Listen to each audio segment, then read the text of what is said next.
Hello, and welcome to the first in a series of videos on the interpretation and analysis of the film Spy Kids 3D Game Over. In this video, I will be taking a look at the story of the film to provide context for future videos. Note that this is an overview video and will not dive into the details on character motivations or theories. Let's get started. 30 years before the events of the film, Sebastian, aka the Toy Maker, and Valentin Avelin were on an assignment from the OSS. During this assignment, the Toy Maker made a mistake, which caused Valentin to become paralyzed from the waist down.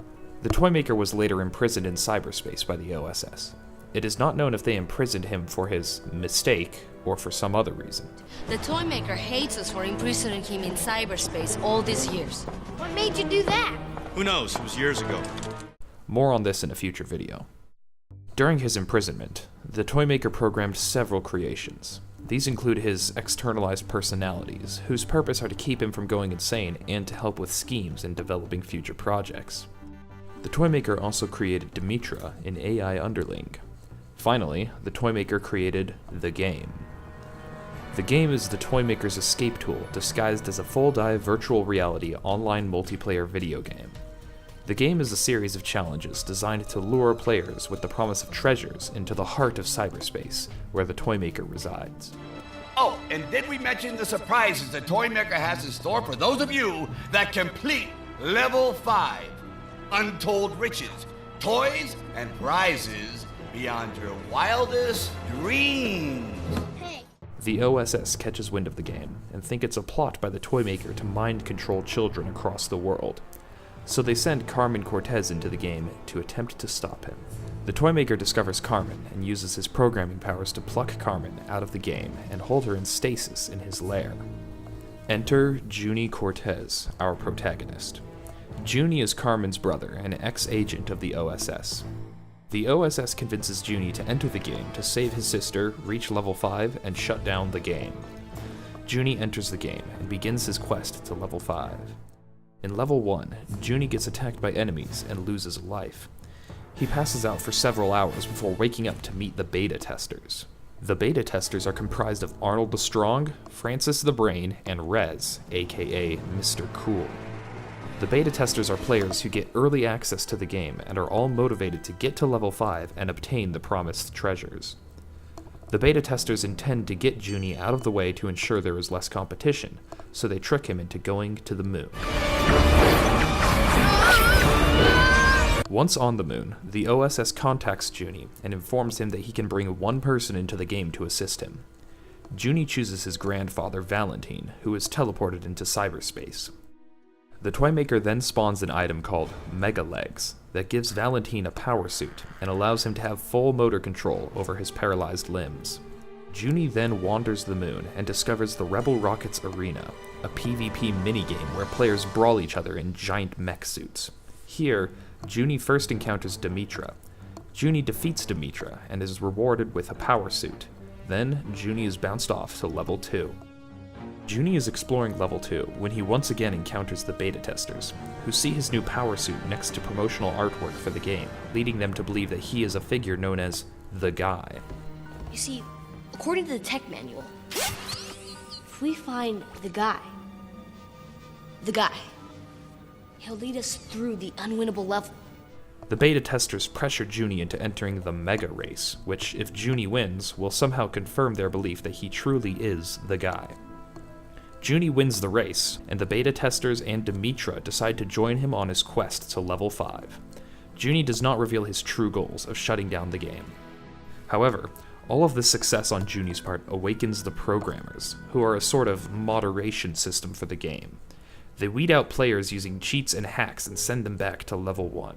However, Valentin shows up in his busted power suit and overpowers the programmers, who then flee.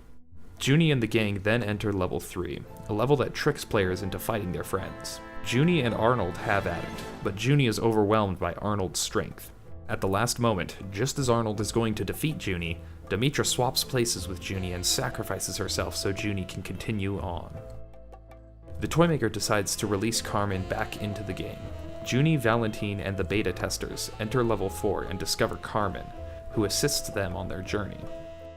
They begin making their way towards level 5, but encounter a lava field that appears impassable. They turn around and try to find another route, but the Toymaker sends an army of Tinker Toys to direct them to the entrance to level 5. Pushed into the lava fields by the Tinker Toys, the gang begins surfing on the lava. The OSS finally puzzles together what the Toymaker is up to. They realize he is intentionally leading Junie and friends to level 5 so Valentine will free him. In an attempt to stop this, the OSS summons a giant lava monster to take down the team. The lava monster sinks the entire group, but it turns out the lava is cold, and in fact contains a shortcut to level 5. The beta testers begin to suspect that Junie is not in fact the guy. When they confront Junie, Carmen tells the truth about their goal to shut down the game. Just as the beta testers are ready to attack Junie and prevent him from shutting down the game, the guy reveals himself. I'm the guy. The guy opens the door to level 5, but is immediately killed by a trap. Then Dimitra reappears. Junie and Carmen realize that Dimitra is an AI construct created by the Toymaker. The Toymaker then appears and states he intends on trapping them all in the game, right before a group of giant robots arise to attack the gang. Then Valentine appears and claims to have already thrown the switch to shut down the game before leading the group to an exit portal. Wait, we have to shut down the game! I already did. The switch is right there. Are you sure? Yes, go quickly. Dimitra then sacrifices herself to allow Valentine to escape as well. Once back in the real world, the OSS realized that Valentine did not shut down the game, but rather intentionally freed the Toymaker. The Toymaker then releases giant digital robots in the real world. Junie and Carmen call for backup, summoning a multitude of characters from previous films. They duke it out against the robots, but the Toymaker shows up in his massive mech. Valentine makes his way into the mech to confront the Toymaker. Valentine speaks to the Toymaker and forgives him for his old mistake. The Toymaker has a change of heart and dismantles his mech. The characters share a heartwarming moment together, and the film concludes. Hopefully this video has made the film more clear for those of you who are confused upon first viewing. I skimmed over a lot of fascinating stuff, and you may still have questions, such as, why did Dimitra attack Junie at the Rebel Rockets arena in the Mega Race?